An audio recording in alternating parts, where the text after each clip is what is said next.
20ಕ್ಕೂ ಹೆಚ್ಚು ಕ್ಷೇತ್ರಗಳಲ್ಲಿ ಸಿದ್ದರಾಮಯ್ಯ ಸ್ಪರ್ಧೆ. ಕಾಂಗ್ರೆಸ್ ಟಾರ್ಗೆಟ್ 150 ರೀಚ್ ಆಗುತ್ತಾ?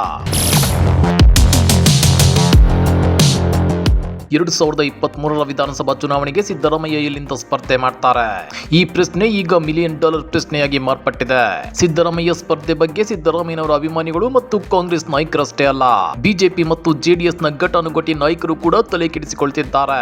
ಯಾಕಂದ್ರೆ ಸಿದ್ದರಾಮಯ್ಯ ಸ್ಪರ್ಧೆಗೆ ಅವಕಾಶ ಇರೋದು ಒಂದಲ್ಲ ಎರಡಲ್ಲ, ಬರೋಬ್ಬರಿ 20 ಕ್ಷೇತ್ರಗಳಲ್ಲಿ. ಹಾಗಾದ್ರೆ ತಮ್ಮ ಸ್ಪರ್ಧೆ ಬಗ್ಗೆ ಸಿದ್ದರಾಮಯ್ಯ ಹೇಳಿದ್ದೇನು ಗೊತ್ತಾ?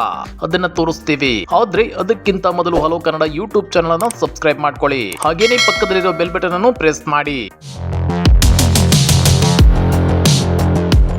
ರಾಜ್ಯ ಸಾರ್ವತ್ರಿಕ ವಿಧಾನಸಭಾ ಚುನಾವಣೆಗೆ ಇನ್ನು ಕೇವಲ ಒಂದೇ ಒಂದು ವರ್ಷ ಬಾಕಿ. ಆದ್ರೆ ಅದಾಗಲೇ ಎಲೆಕ್ಷನ್ ಕಾವು ರಾಜ್ಯದ 3 ರಾಜಕೀಯ ಪಕ್ಷಗಳಲ್ಲಿ ಜೋರಾಗಿದೆ. ರಾಷ್ಟ್ರೀಯ ಪಕ್ಷಗಳಾದ ಕಾಂಗ್ರೆಸ್ ಮತ್ತು ಬಿಜೆಪಿ ಟಾರ್ಗೆಟ್ 150 ಅಂತಿದ್ರೆ, ಜೆಡಿಎಸ್ ಮಿಷನ್ 123 ಟಾರ್ಗೆಟ್ ಅನ್ನು ಫಿಕ್ಸ್ ಮಾಡಿಕೊಂಡಿದೆ. ಈಗಾಗಲೇ ಹಳೆ ಮೈಸೂರು ಭಾಗದಲ್ಲಿ ಆಪರೇಷನ್ ಕಮಲ ಸದ್ದು ಮಾಡ್ತಾ ಇದೆ. ರಾಜ್ಯ ಬಿಜೆಪಿ ನಾಯಕರು ಮೈಸೂರು, ಮಂಡ್ಯ, ತುಮಕೂರು, ಕೋಲಾರ, ಚಾಮರಾಜನಗರ ಮತ್ತು ರಾಮನಗರಗಳಲ್ಲಿ ಆಪರೇಷನ್ ಕಮಲಕ್ಕೆ ಪ್ಲಾನ್ ಮಾಡಿದ್ದಾರೆ.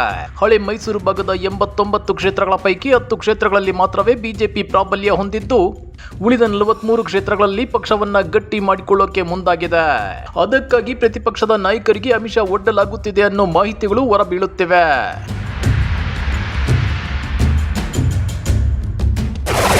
20 ಕ್ಷೇತ್ರಗಳಿಂದ ಸಿದ್ದು ಸ್ಪರ್ಧೆಗೆ ಡಿಮ್ಯಾಂಡ್. ಹಳೆ ಮೈಸೂರು ಭಾಗದಲ್ಲಿ ಬಿಜೆಪಿ ಆಪರೇಷನ್ ಕಮಲಕ್ಕೆ ಕೈ ಹಾಕಿದ್ರೆ, ಇತ್ತ ವಿಪಕ್ಷ ನಾಯಕ ಸಿದ್ದರಾಮಯ್ಯನವರಿಗೆ 20 ಕ್ಷೇತ್ರಗಳಲ್ಲಿ ಸ್ಪರ್ಧಿಸುವಂತೆ ಒತ್ತಡ ಕೇಳಿ ಬರ್ತಾ ಇದೆ.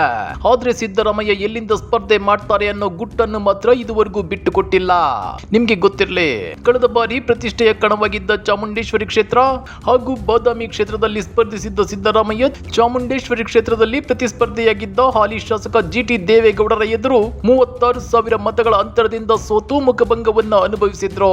ಸುಮಾರು 1 ಲಕ್ಷ ಮತಗಳ ಅಂತರದಿಂದ ಗೆಲ್ಲುವುದಾಗಿ ಘೋಷಿಸಿದ್ದ ಬಾದಾಮಿ ಕ್ಷೇತ್ರದಲ್ಲಿ ಕೇವಲ 1696 ಮತಗಳ ಅಂತರದಿಂದ ಜಯಿಸಿದ್ರು. ಇದರಿಂದ ಆರಂಭದ 1 ವರ್ಷ ಜೆಡಿಎಸ್ ನೊಂದಿಗೆ ಮೈತ್ರಿ ಸರ್ಕಾರ ರಚಿಸಬೇಕಾದ ಅನಿವಾರ್ಯತೆ ಉಂಟಾಗಿತ್ತು.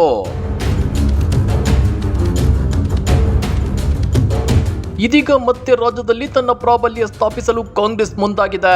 ಪಕ್ಷಗಳು ತಳಮಟ್ಟದಿಂದ ಸಂಘಟನೆಯಲ್ಲಿ ತೊಡಗಿವೆ.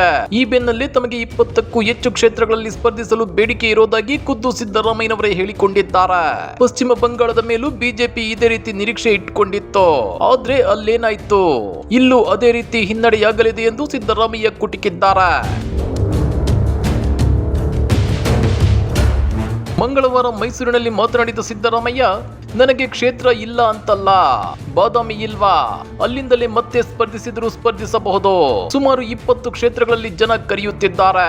ವರುಣ, ಚಾಮುಂಡೇಶ್ವರಿ, ಹುಣಸೂರು, ಹೆಬ್ಬಾಳ, ಚಾಮರಾಜಪೇಟೆ ಮತ್ತು ಕೋಲಾರ ಸೇರಿದಂತೆ 20ಕ್ಕೂ ಹೆಚ್ಚು ಕ್ಷೇತ್ರಗಳಲ್ಲಿ ಸ್ಪರ್ಧಿಸುವಂತೆ ಕರೆಯುತ್ತಿದ್ದಾರೆ. ಚುನಾವಣೆಗೆ ತುಂಬಾ ದಿನ ಇದೆ, ಹತ್ತಿರ ಬಂದಾಗ ಸೂಕ್ತ ತೀರ್ಮಾನ ತೆಗೆದುಕೊಳ್ಳುತ್ತೇನೆ ಎಂದು ಸಿದ್ದರಾಮಯ್ಯ ಸ್ಪಷ್ಟಪಡಿಸಿದ್ದಾರೆ. ಇನ್ನು ವಿಪಕ್ಷ ನಾಯಕ ಸಿದ್ದರಾಮಯ್ಯನವರಿಗೆ ಬಿಜೆಪಿ ವಿಧಾನ ಪರಿಷತ್ ಸದಸ್ಯ ಎಚ್ ವಿಶ್ವನಾಥ್ ಸಹ ಹುಣಸೂರು ಕ್ಷೇತ್ರದಿಂದ ಸ್ಪರ್ಧಿಸುವಂತೆ ಆಹ್ವಾನವನ್ನ ನೀಡಿದ್ದಾರೆ. ಅಲ್ಲದೆ ಸಿದ್ದರಾಮಯ್ಯನವರ ಕೊಡುಗೆ ಅಪಾರವಾಗಿದೆ, ಅವರು ಸ್ಪರ್ಧಿಸಿದರೆ ನಾವೇ ಗೆಲ್ಲಿಸುತ್ತೇವೆ ಎಂದು ಇತ್ತೀಚೆಗಷ್ಟೇ ಹೇಳಿದ್ರು. ಹಾಗಾದ್ರೆ ನಿಮ್ಮ ಪ್ರಕಾರ 2023ರ ಸಾರ್ವತ್ರಿಕ ವಿಧಾನಸಭಾ ಚುನಾವಣೆಗೆ ಸಿದ್ದರಾಮಯ್ಯ ಎಲ್ಲಿಂದ ಸ್ಪರ್ಧೆ ಮಾಡಬಹುದು? ಕಮೆಂಟ್ ಮಾಡಿ, ವಿಡಿಯೋ ಲೈಕ್ ಮಾಡಿ, ಶೇರ್ ಮಾಡಿ.